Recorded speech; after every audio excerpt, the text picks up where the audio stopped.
Hello, good morning guys. তো প্রত্যেক দিনের মতন আবার একটা ছোট্ট মিনি ব্লগ নিয়ে চলে এসেছি। তো আমি এই দেখো আমি নাস্তা করতে বসে গেছি। তো নাস্তা করার আগে আমি কি করছি দেখো, আমার মেয়ে আজ আসেনি, কেননা আজ সানডে আর খুব একটা ইমোশনাল হয়ে গেছিলো আসার জন্য। তো তাকে আমি ফোনটা দিয়ে চলে এলাম। আর এই দেখো আমি বেরিয়ে পড়লাম। তো যে আজ মর্নিং ডিউটি আমার ছিল না। তো সিস্টার একজন পুনেতে আছে, তো পুনে টাউন থেকে আসতে ও লেট হবে। তার জন্য বলছে যে আমার মর্নিং ডিউটিটা তুমি করো, তোমার ডিউটিটা আমি করছি। তাই আজ আমি বেরিয়ে পড়লাম সকাল সকাল মর্নিং ডিউটির জন্য। মর্নিংয়ে একটু অসুবিধা হয়, কারণ একটু জলদি উঠতে হয়, আর ওঠার পরে রান্না বান্না নাস্তা চা সব কিছু নিজেকেই করতে হয়। আর মেয়ে শুয়েই ছিল, আমি তার মধ্যে 5টার সময় উঠে খাবার দাবার বানিয়ে নিয়েছি। আর চাটা বানিয়ে পরে আমি খেতে টাইম পেলাম না, তার জন্য আমি চাটা তোমাদেরকে দেখালাম ভিডিওতে যে আমি চাটা কফি বানিয়েছিলাম আজকে। তো সেটা আমি প্লাস্টিকের বোতল দিয়ে নিয়ে এলাম, ছোট্ট একটা সেই কফি পাওয়া যায় না ছোটো ছোটো কুল কফিগুলো, সেরকম একটা বোতলে নিয়ে এসেছিলাম। তো আমি অটোতেও চড়ে গেছি, এই যে দেখতে পাচ্ছ তোমরা। তো অটো অনেকক্ষণ দাঁড়াতে হয়, কিন্তু আজকে আর দাঁড়াতে হলো না বেশিক্ষণ।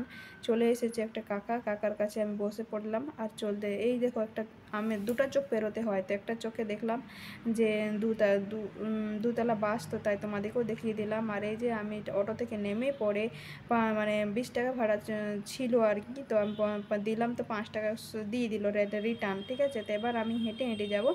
ঠিক আছে, তো আমার ছোট্ট ছোট্ট মিনি ব্লগগুলো তোমাদের কেমন লাগে অবশ্যই কমেন্ট করে বলো। আর এটা হচ্ছে আমাদের সরকারি হসপিটাল, এইটা জনটা দেখতে পাচ্ছ, এটা আমাদের সরকারি হসপিটাল। আর হসপিটালটাও এই জন্যই দেখান দিলাম। আর এটা হচ্ছে হাট, এখানে আমাদের প্রত্যেক বৃহস্পতিবার আর রবিবার হাট লাগে। তো দেখো হাটটায় এখন সবাই সামানপত্রগুলো রাখছে, কারণ সন্ধ্যা 4টার দিকে 12টা থেকেই হাট লেগে যায়, কিন্তু 12টার দিকে আমার প্রচুর দাম থাকে। এখনও হাট লেগেই গেছে, কিন্তু প্রচুর দাম আছে, এখন তুমি কিনতেই পারবে না।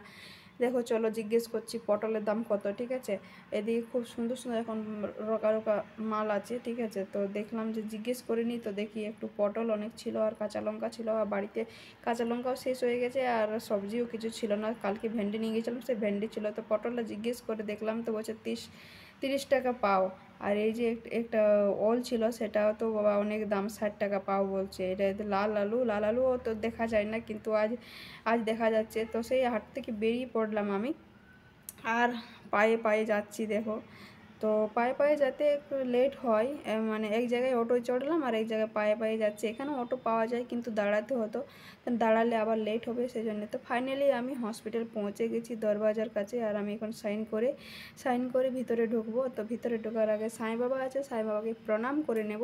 তো সাইনটা করে সাঁই বাবার কাছে প্রণামটা করে নেব, আর ভিতরে যাব। ঠিক আছে, তো এই যে ঢুকে পড়লাম, সাঁই বাবার প্রণামটা নিয়ে নেওয়ার পরে নিয়ে নেব। আর আন্দরে যাব। ঠিক আছে, আন্দরে যাব। তো যাওয়ার পরে এই যে দেখো পাংখা চলছে, পোছা লাগাইছে মামা, আর পাংখা চলছে। তো পাংখাগুলো আমি বন্ধ করে দিলাম। আর এখন আমি উপরের দিকে যাব। ঠিক আছে, রিসেপশনে ব্রাদার এখন ঘুম থেকে উঠছে, কি জানো 8টা বেজে গেছে, তাও এখনও ঘুম থেকে ওঠেনি। তো ফির আমি লিফটে গেলাম না, ভাবলাম মর্নিং ওয়াক হয়ে যাবে। তো এই যে মামার সাথে দেখা হয়ে গেল, ইনি করেন রাত ডিউটি, আর 24 ঘন্টা ডিউটি করেন। ঠিক আছে, আর আমি প্রায় চলেই এলাম আমাদের নার্সিং কাউন্টারে। তো নার্সিং কাউন্টারে দাঁড়ালাম না, আমি যখনখানে চেঞ্জ করি সেখানে এসে আমার ঝোলাটা রাখলাম। আর তোমাদের সাথে এতটাই।